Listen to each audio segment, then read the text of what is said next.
pour bien comprendre l'enjeu de cette mesure. Alexandre Delval, géopolitologue, est donc en liaison avec nous. Merci Alexandre Delval, vous connaissez parfaitement ce sujet-là. À quelle réalité le fait que plus aucun imam détaché ne sera accepté en France, à quelle réalité cette mesure répond-elle très concrètement pour qu'on comprenne bien ? Alors, très concrètement, j'en parle avec un imam il y a quelques minutes. Le problème est venu de la Turquie. Pas de la Turquie en tant que peuple, bien sûr, mais la Turquie d'Erdogan, la Turquie à la fois du Millî Görüş, qui est différent d'Erdogan. Vous savez que le parti islamiste turc vient du Millî Görüş, mais le Millî Görüş dont on a beaucoup parlé est implanté en Allemagne, dans toute l'Europe et dans l'Est de la France, et très radical, avec un livre qui a écrit par Erbakan, le maître spirituel d'Erdogan, qui était un livre extrêmement antisémite, radical, néo-califal. Donc on a un problème avec l'islamisme turc, soit du Millî Görüş, soit de l'islamisme turc d'État, le réseau du DİTİB, qui est lié au Diyanet, le ministère du culte en Turquie. Donc que ce soit les réseaux consulaires ou le Millî Görüş ou d'autres associations turques, il y a eu des très très grosses tensions sous Sarkozy, pas trop sous Hollande, qui était plus complaisant, et ça a recommencé sous Emmanuel Macron, qui ne supportait plus ce mélange de nationalisme, de néo-ottomanisme et d'islamisme très politisé, avec même du révisionnisme par-ci, de l'antisémitisme par-là, et surtout une logique de refus d'intégration, avec des réseaux, des centres de formation, des mosquées, des écoles, une sorte d'irrédentisme, d'ingérence qui utilise des citoyens français d'origine turque pour finalement les maintenir dans une extériorité de cœur. Et là, pourtant, le Maroc est également concerné, mais on comprend bien, le Maroc et la Turquie, eh bien, les imams n'ont pas la même formation, ils n'ont pas la même volonté derrière, et pourtant, la France fait le choix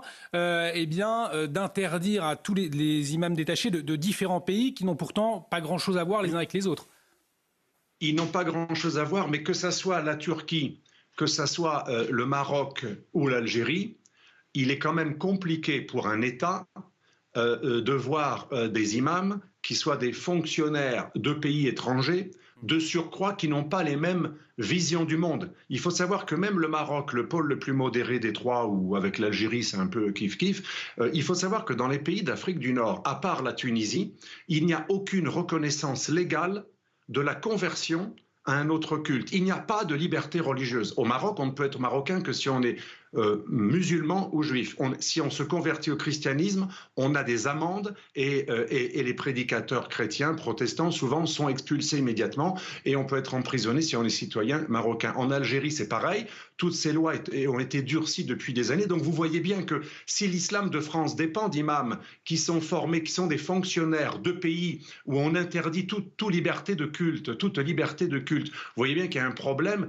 de non-réciprocité et de surcroît, il y a un problème d'ingérence, puisque surtout le Maroc, encore plus que l'Algérie, le Maroc a beau être entre guillemets modéré, bien qu'il interdise le prosélytisme chrétien chez lui, le Maroc entretient une sorte d'irrédentisme. Le roi du Maroc, Hassan II, le père de l'actuel, l'avait dit dans des vidéos, dans un très très bon français d'ailleurs, mais des vidéos qui sont encore très présentes sur Internet. Il disait qu'il était contre toute forme d'intégration et encore moins l'assimilation, et il disait un citoyen marocain restera toujours un Marocain après 10 générations. Et donc on ne peut pas accepter que des États étrangers utilisent le religieux pour en fait empêcher l'assimilation et pour une sorte de capitulation à l'envers. Et Macron, j'en parlais avec Charles Goumi également tout à l'heure, un autre imam, Macron a eu tout à fait raison, enfin le gouvernement Macron, d'interdire ces imams étrangers, non pas parce qu'ils sont étrangers, ils peuvent être très bien étrangers résidents français. Le problème, c'est quand ils sont payés par des États étrangers qui n'ont pas les mêmes valeurs que nous, le même rapport à la femme, à la religion, au pluralisme. Il est bien évident qu'ils ne peuvent pas être conformes, ces imams, dans leur prêche, dans leur vision du monde, dans leur discours privé, dans leur formation, entre guillemets, leur catéchisme. Ils ne peuvent pas véhiculer des valeurs d'un État pluraliste, puisqu'ils sont payés par des pays qui interdisent le prosélytisme chrétien et qui punissent les gens qui changent de religion. Alors, vous voyez bien que ça pose la question de la formation des imams en France. Je vous pose la question tout de suite, mais avant, Denis Deschamps souhaitait réagir. On n'a rien fait là-dessus, justement. Alors, on y revient, mais Denis Deschamps, vous voulez réagir?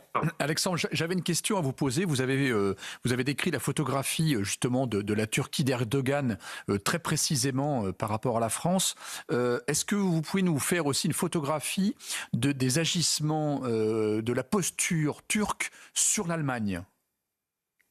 Alors, la posture turque sur l'Allemagne, elle est sidérante. Il faut savoir que l'islamisme au pouvoir en Turquie aujourd'hui est arrivé à une époque où l'Allemagne, avec la Suisse, mais surtout l'Allemagne, était le lieu de refuge de l'islamisme radical turc qui était interdit pendant des décennies en Turquie.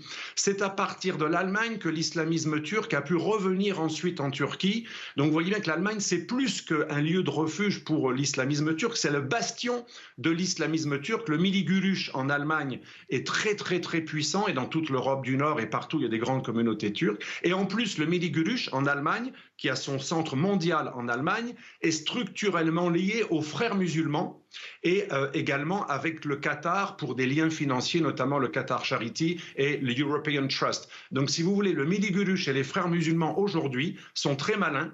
Ils sont devenus autochtones. Ils ont des structures européennes, allemandes, suisses, françaises, anglaises, britanniques, etc. Et ils se posent comme l'islam autochtone, l'islam européen. Donc interdire les imams étrangers ne va pas régler le problème, puisqu'aujourd'hui ceux qui se présentent comme les imams français ou les imams turcs, ou les imams allemands, eh bien c'est des gens qui sont liés aux frères musulmans ou au Millî Görüş. On va de Carib en Chilla. Donc on comprend bien, ça ne règle pas forcément le problème. Avant de vous libérer, cette dernière question, Alexandre Delval, on se souvient, il y avait eu le forum de l'islam de France, lancé en février 2022, avec des acteurs de terrain, justement pour mieux représenter la religion de l'islam dans le pays. Qu'en est-il aujourd'hui, et notamment cette question de la formation aussi des imams? Est-ce que la France est au point aujourd'hui? Pas du tout. En fait, on avait 3 ans. C'était une très bonne idée de vouloir faire un islam de France. Le FORIF, il a été créé de manière assez autoritaire, ce qui a déplu au CFCM, qui est resté d'ailleurs en place, mais le FORIF n'a rien fait. Pendant 3 ans, on aurait pu faire quelque chose. Il faudrait au minimum 3 ans pour former un imam, parce que dans le malikisme, l'islam majoritaire en France, on n'est pas obligé de faire 7 ans, comme le propose l'Institut Razali à la mosquée de Paris, et surtout l'Institut de Saint-Léger du Fourgeret à Château-Chinon, les 2 seuls lieux où on forme officiellement des imams en France et en Europe. Donc rien n'a été fait. Le FORIF avait comme mission de former des nouveaux imams. Eh bien, il ne s'est rien passé. Quant à l'Institut Razali de la mosquée de Paris, c'est une vingtaine de personnes par an, c'est pas suffisant. Et Château-Chinon, c'est les frères musulmans. C'est l'islam de Kardawi, quand même Kardawi, qui explique qu'on peut tuer les infidèles apostats, les apostats ou les infidèles blasphémateurs. Donc on a quand même un islam frériste aujourd'hui qui va récupérer le vide, et donc c'est très grave, parce que c'était une bonne idée d'interdire les imams détachés étrangers, fonctionnaires étrangers, mais pendant 3 ans, on a quand même laissé 3 ans, presque 4, eh bien rien n'a été fait pour vraiment faire un islam, par exemple français, qui aurait pu être fait dans une université en Alsace, là où le Concordat le permet, sans enfreindre la laïcité. C'était une vieille idée de Chevènement, mais aussi de M. Jox, une vieille idée qui avait été reprise un peu par Pasqua, mais ça n'a jamais été mis en œuvre, parce que les différentes associations liées à d'autres États ont toujours vu cela d'un mauvais œil. Il y a une énorme division à l'intérieur des communautés musulmanes. C'est pour ça que c'est stupide de dire la communauté musulmane. Elle est très divisée. Et les pauvres musulmans français, nos concitoyens, ils sont pris en otage par des États d'origine